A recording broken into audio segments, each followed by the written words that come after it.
There was a morning, I remember it with a clarity that still unsettles me, when I sat in the most expensive chair I'd ever bought, in the most carefully designed room I had ever built, surrounded by every object that was supposed to mean something, and I felt absolutely nothing, not sad, not empty, not even tired, nothing. Like someone had reached inside the cavity of my chest and turned a dial all the way down. And the terrifying part, the part I never told anyone, the part that I carried like a stone in my coat pocket every single day for years, was that I'd been waiting for that feeling my whole life. I'd been chasing it. I thought achieving everything meant feeling everything. I thought the summit came with a view. It didn't. It came with silence. And silence, when you've spent 20 years running from it, is the loudest thing in the world. Wait, before you scroll, I need you to stay with me for a moment. Because what I'm about to tell you isn't a highlight reel. It isn't a comeback story dressed in cinematic lighting. It's the truth. My truth. And I've held it in my hands long enough. It's time to set it down, here, in front of you. Because I know, that somewhere in what I'm about to say, you're going to find a sentence that feels like it was written about you. That's not a coincidence. That's a mirror. Let me start from the beginning. Not the beginning I perform at dinner parties. Not the version I used to recite in interviews. The polished myth of the self-made man, the early struggles reframed as cinematic origin story. The real beginning. The one that starts not with ambition, but with fear. I was 8 years old when I first understood that love was conditional. I don't say that looking for sympathy. I say it because it is the most important sentence in this entire confession. It is the sentence that explains every decision I would make for the next 3 decades. Every deal I chased, every relationship I neglected, every night I chose the screen over the person sleeping beside me, every moment I chose the spreadsheet over the conversation, every single time I chose the measurable over the meaningful. It traces back to that one understanding I locked into my nervous system before I even had the language for it. Love is something you earn.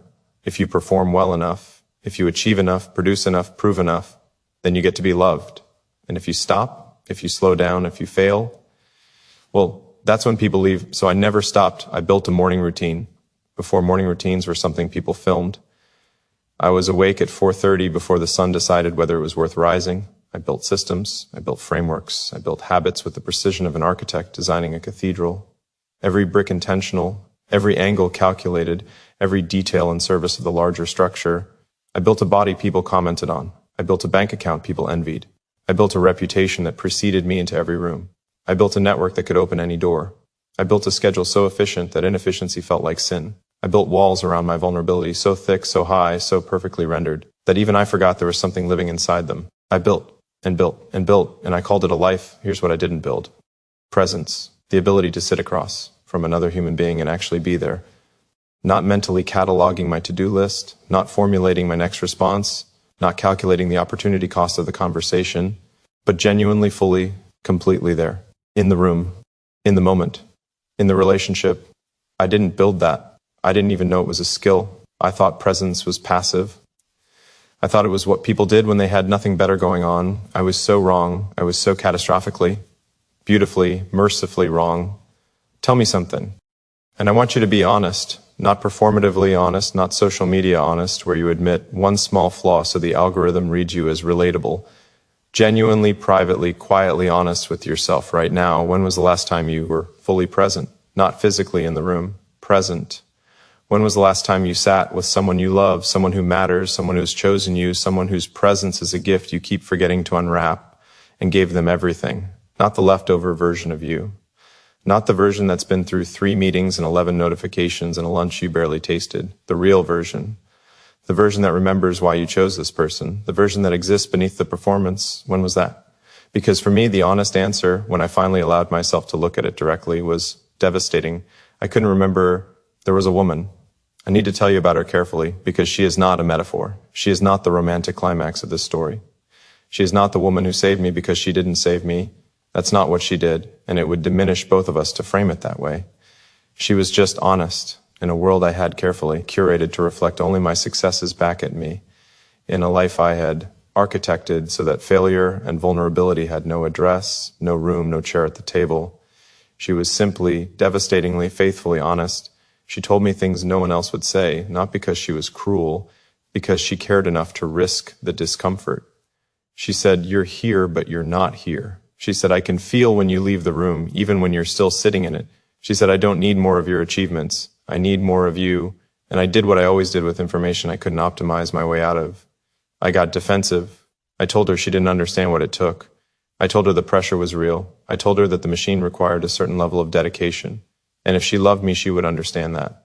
I turned her honesty into an accusation and her care into a challenge to my competence. She didn't argue back. That was the thing that undid me. She just looked at me with a patience that had nothing to do with weakness and everything to do with the kind of strength that doesn't need to prove itself. And she said, I know you're scared. I know you're scared. 3 words, 4 syllables. And something I had built over 30 years, something reinforced and maintained and polished and guarded, something I would have bet my entire empire on, cracked, not shattered, not collapsed, cracked like the first line on a wall that looks solid but has been shifting at the foundation for years. Here's what I learned about fear. Not the fear of failure, that one I understood, had befriended, had weaponized. The other fear, the deeper one, the one that doesn't show up in productivity podcasts or leadership frameworks or the autobiographies of successful men. The fear of being known, not seen. Known, seen is survivable. Seen is the highlight reel, the achievement wall, the version of you that shows up curated and confident and camera ready. Being known is something different. Being known means someone has access to the parts of you that you don't post, the parts that are uncertain, the parts that are confused, the parts that at 2 a.m. still feel like that 8-year-old trying to earn something that should have been freely given. I had spent my entire adult life becoming extraordinarily good at being seen, and I had spent equal effort with equal dedication, making absolutely sure I was never truly known, because if she knew, if anyone knew, the real architecture beneath the performance, what if they left? What if they looked at the raw, unoptimized version of me and found it insufficient? What if, stripped of every achievement, every credential, every external measure of worth, there was simply not enough there to love? That was the question. That was the poison. That was the thing I never said out loud until the night she asked me to. Music, look at me for a second, not past the screen, at me, how much of who you are right now, the version you present to the world, the version that responds to emails and shows up to meetings and posts the gym photo and has the right opinions and laughs at the right moments and never lets anyone see the wobble. How much of that is you, and how much of that is the character you built to survive? Don't answer quickly. That question deserves the silence. I had built an empire, I use that word deliberately, empire, because empires are not homes. Empires are structures of conquest and maintenance and constant expansion. Empires require resources. Empires require defense. Empires demand that you never rest, because the moment you stop being vigilant, something begins to erode at the edges. I had built an empire and called it a life, and then stood in the center of it, in that expensive chair, in that carefully designed room, and understood for the first time that empires are profoundly, structurally lonely. There is no warmth in conquest. There is no intimacy in expansion. You cannot hold your empire at night. You cannot tell it that you're scared. You cannot sit across from it over a meal that took 45 minutes to cook and have it look at you like you were enough, like you were home, like you were finally mercifully enough. That morning in the silence, the empire stopped feeling like an achievement. It started feeling like a prison I had built with my own hands, laid every brick myself, added every floor with diligence and discipline and pride, and then forgotten to put in a door. Don't deny it. The version of this story that lives inside you, whatever form it takes, whatever industry it's stressed in, whatever relationship it has quietly hollowed out, don't deny it. I'm not asking you to dismantle everything today. I'm asking you to stop pretending the cost isn't real. We pay for our avoidance. Always. The bill arrives differently for everyone. A marriage that went quiet before it ended. A child who stopped trying to reach you. A friendship that dissolved not in a fight but in a slow withdrawal. A body that started breaking down under the accumulated weight of everything you refused to feel. But the bill always arrives. Mine arrived in the silence of that morning, and then it arrived again in a conversation with a woman who stayed. I want to tell you what happened after the crack. Because collapse, real collapse, the kind that cracks the foundation you've been standing on your whole life, it doesn't look dramatic from the outside. It doesn't look like anything. Actually, the world keeps moving. Your phone keeps vibrating. The meetings keep happening. The deals keep closing. The collapse is interior. It's quiet. It's the slow realization that you have to rebuild, not the empire, not the external architecture, but something older, something that should have been built first, the foundation, the actual one, the one that has nothing to do with output and everything to do with who you are when the output stops. I didn't know how to do that. I'm good at building. I have always been extraordinary at building. Give me a problem with measurable parameters, and I will construct a solution with an efficiency that borders on obsessive. But this was a different kind of building. This required tools I had never developed, patience with my own confusion, willingness to sit with uncertainty without immediately converting it into a plan, tolerance for the space between who I had been and who I was trying to become. It required, and this is the one that broke me most completely, asking for help. I need to stay here for a moment because I know this one hits differently for the people who are most like me. The ones who have made a religion of self-sufficiency. The ones who wear competence like armor. The ones who, when someone asks how they're doing, say fine before the question is even finished. The ones who were praised for handling things, for being capable, for not needing too much, praised so consistently for not needing that they eventually forgot how I had not asked for help in longer than I could accurately remember. Not real help. Not the kind that requires vulnerability, that requires you to show someone the broken part and say, I don't know how to fix this. I don't even fully understand what's broken. Can you just sit here with me in it for a while? I had outsourced tasks. I had hired people for problems. I had consulted experts on challenges. But asking for help, genuine, emotionally honest, ego-dissolving help that I had not done. She asked me once quietly, without pressure, why is it so hard for you to let me in? And the honest answer, the answer that sat on the floor of me like sediment, undisturbed for decades, was this. Because if you're inside, you can see everything. And if you can see everything, you can leave with knowledge. You can leave with the truth about what's behind the walls. And somehow that felt worse than you leaving before you ever got close. At least then I'd still have the performance intact. At least then the myth would survive. Here's what I learned about the prison of having it together. It's voluntary. No one built those walls but me. No one handed me the blueprint. I chose the materials. I mixed the mortar.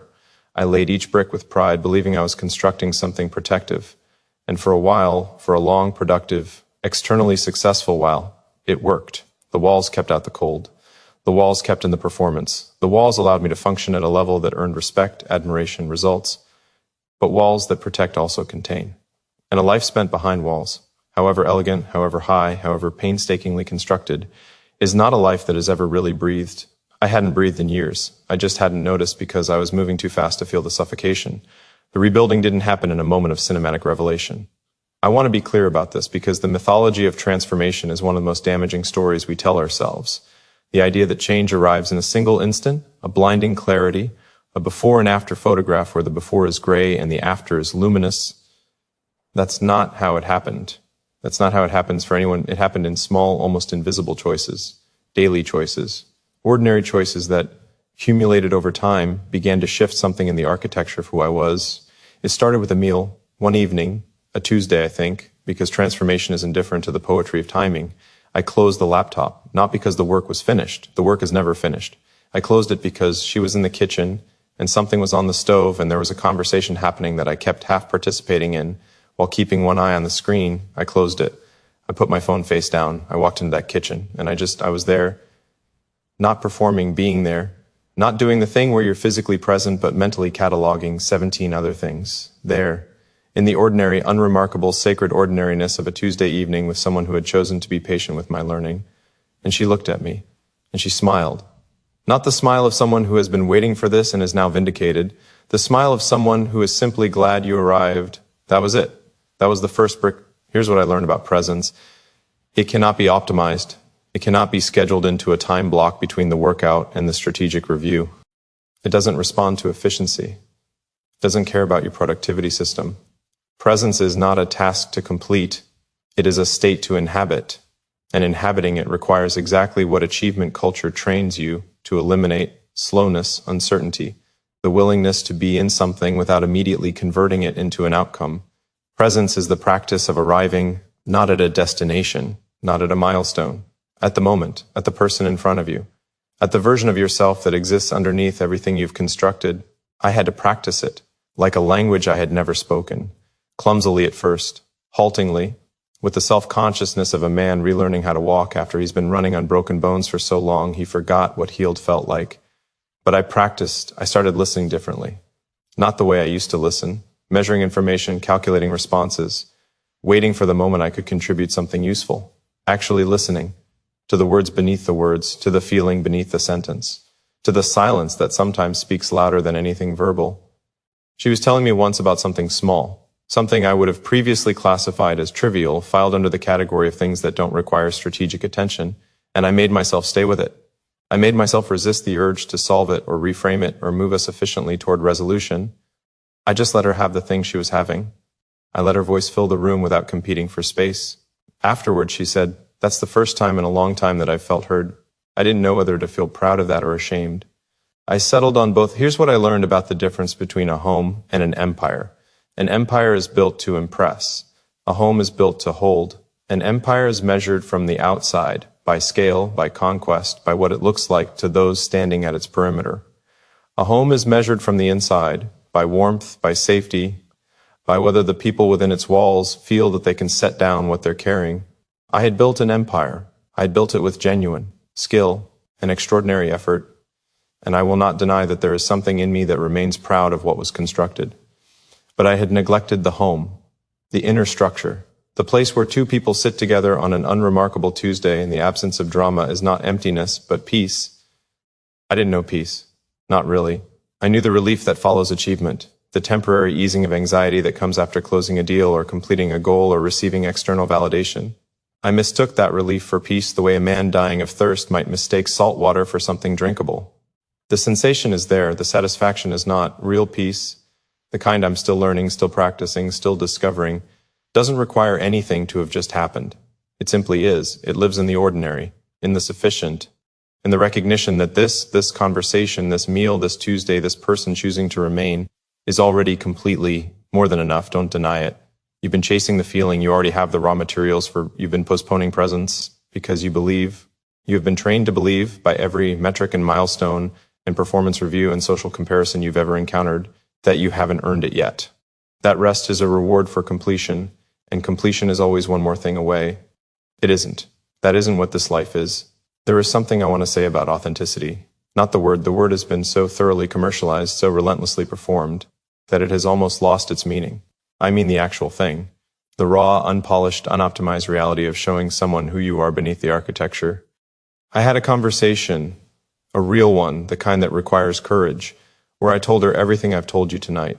Not rehearsed, not edited, not the version crafted for maximum emotional impact, the real account, the childhood, the conditional love equation, the empire built on the foundation of fear, the prison, the silence, the nothing of that morning.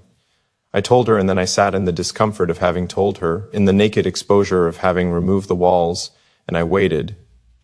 Because old wiring dies slowly, because the 8-year-old in me was still watching the door, still waiting for footsteps heading toward the exit, still bracing for the withdrawal of love in the face of imperfection. She didn't leave. She put her hand over mine, not dramatically, not with the weight of a moment she was aware of performing, just simply naturally, like it was the most ordinary thing in the world. And she said, I've been waiting to meet you. I've been waiting to meet you. I can't fully explain what those words did to the architecture, but I can tell you that something that had been braced for 30 years, something that had been holding tension in the walls the way a structure holds against wind, constantly without rest, without ever being able to stop, released, not entirely, not permanently. This is not a fairy tale, but it released, and in the releasing there was space, real space, the kind of interior space that presence can finally inhabit, the kind of space where identity isn't armor but simply the honest account of who you are, incomplete, uncertain, still learning, still healing, entirely real.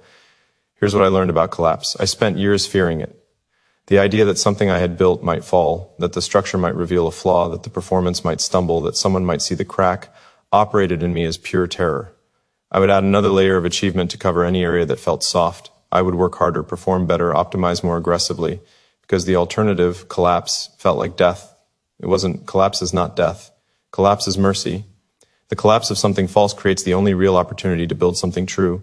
The morning of silence in the expensive chair, the moment that I had feared, the moment that represented everything I had been running from, was not the end of something worth keeping. It was the end of something that had always been temporary, that had only ever been a placeholder, that had served its purpose in the way scaffolding serves its purpose, structurally necessary during construction, but never intended to be mistaken for the building itself. The scaffolding fell. And the building, the real one, the one that has warmth inside it, the one with a door, is what I am still slowly, with clumsy patience and imperfect commitment, in the process of constructing. I want to talk about the bricks, because rebuilding is not abstract. It doesn't happen in the language of insight and revelation. It happens in the language of Tuesday mornings and small choices and the accumulated discipline of choosing presence over performance again and again in the ordinary moments that don't announce themselves as significant. A brick is asking her how she's doing and then waiting, actually waiting for the real answer instead of accepting the surface answer, the fine, the good, the same old. A brick is noticing when her voice carries something she isn't saying directly, and being someone safe enough that she can say it. A brick is turning off the thing that is always on and being in the room. A brick is the meal eaten without an agenda. A brick is the conversation followed to wherever it actually goes instead of where I want to steer it. A brick is admitting that I was wrong without immediately constructing an explanation for why being wrong was strategically inevitable given the available information. A brick is the vulnerability of saying, I don't know what I'm doing here in this part, with this emotion, in this conversation, and staying anyway. A brick is the apology that doesn't contain a justification. A brick is the question asked from genuine curiosity rather than the desire to demonstrate attentiveness. A brick is the Tuesday evening in the kitchen where nothing remarkable happened and everything that mattered did. These are not small things. Do not let anyone tell you they are small things. These are the things that determine whether you are building an empire or a home. Look at me for a second. I need you to feel this next part, the thing you're most afraid, to let someone see. The specific, particular, precisely detailed version of your insufficiency that lives in the quietest part of you, that you have worked the longest to conceal, that you dress in achievement and productivity and the performance of capability. That thing is not going to end you if someone sees it. I know that's not what the fear says. The fear says it is catastrophic. The fear says exposure is destruction. The fear says the walls must hold because without them there is nothing. The fear is wrong. I know it's wrong because I let someone see mine. And she didn't leave. And in the not leaving, she gave me something I had been chasing my entire life through every external achievement imaginable. The actual experience of being enough. Not sufficient by performance, not adequate by measurement. Enough. As a human being. In the ordinary fact of existing. That experience, real, unglamorous, unseeable by anyone outside the room where it happened, was worth more than every single thing I had ever built in my life. I say that with the fullness of someone who has built things I once believed represented the entire meaning of my existence. Here's what I learned about identity. I had constructed mine entirely in the external world. I was what I produced. I was what I achieved. I was the reputation and the network and the results and the metrics and the carefully maintained narrative of someone who had figured it out. Strip any of that away, strip any single element, and something panicked. Identity built entirely on the external is not identity. It is performance. And performance is exhausting in a way that only becomes fully apparent when you finally, for one honest moment, stop real identity, the kind that can actually hold you, that you can actually live inside, that doesn't require daily reinforcement through external validation, is built from the internal, from values held privately, from commitments honored when no one is watching. From the person you are in the kitchen on a Tuesday evening when there is no audience, no metric, no stage, from presence, from honesty, from the willingness to be known, I am still building this version of identity. I will be building it for the rest of my life. It is not a project with a completion date. It is a practice, a daily, ordinary, humble, sacred practice. And for the first time in as long as I can remember, the building doesn't feel like running. It feels like arriving. Tell me something right now. In the privacy of wherever you're listening to this, in the car, in the dark, in the quiet minutes before the world makes its demands, tell yourself the one true thing you've been avoiding. You know what it is. You've known for a long time. The specific shape of what you've been postponing, what you've been working around, what you've been trying to build on top of instead of addressing below. You don't have to say it out loud. You don't have to perform the revelation. But let yourself know it. Let it exist in the room of your own awareness without immediately moving to manage it. Because the thing we avoid is almost always the thing that, if we stopped running from it, would change everything. The emptiness of that morning, the silence I sat in with nothing and felt nothing, I have a different relationship to it now. I used to think of it as the worst thing that had happened to me. The evidence of my deepest failure, the proof that I had spent 30 years building in the wrong direction. Now I think of it as an invitation. The emptiness was not punishment. It was not failure. It was a space that had been cleared by the universe, by exhaustion, by the cumulative weight of a life lived entirely on the surface, so that something real could finally grow. You cannot plant anything in concrete. You cannot build a home on a surface that was never prepared to hold one. Sometimes the most profound act of mercy in a life is the removal of what was always false, so that what is genuinely true can finally find its roots. My empire needed to crack, not to destroy me. To make room for me, she is still here. I want you to know that because it matters that honesty has consequences that are not always what fear predicts. She is still here not because I became perfect. I am spectacularly, honestly, humanly far from perfect, but because I became present, because I chose on enough of the ordinary days to show up as myself rather than my performance and some quality in the relationship that I could not have engineered or optimized or built with any amount of strategic effort. began to breathe. Intimacy is not chemistry. It is not luck. It is not the product of compatible schedules or aligned ambitions or shared aesthetics. Intimacy is what happens when two people decide, repeatedly in the ordinary moments, to be honest, to stay, to resist the urge to retreat into performance when performance would be so much safer and so much easier.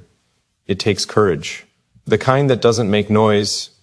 Here's what I learned finally about love. Not the love I learned in childhood, the transactional, earn it first, perform your worth version. The other kind, the kind I didn't believe existed for most of my adult life because I had no template for it, no evidence of it, no neurological pathway that could receive it. Love, actual, grounded, sustainable, real love, is not a reward. It is not something you qualify for by achieving a certain level of competence or success or external worth. It is not contingent on your productivity or your performance or your capacity to hold everything together. It is not suspended when you stumble. It is not withdrawn when you are uncertain. Real love is what remains when you stop performing, and it is only possible for both people in both directions when you have the courage to stop. I'm not going to tell you that everything is solved. That would be dishonest, and dishonesty is the one thing I have decided after everything that I am no longer willing to offer in place of truth.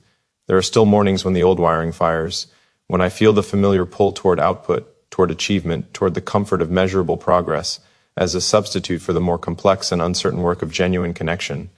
There are still moments when I catch myself slipping behind the performance like a familiar coat, because the performance is warm in a way that has nothing to do with warmth and everything to do with the comfort of the known.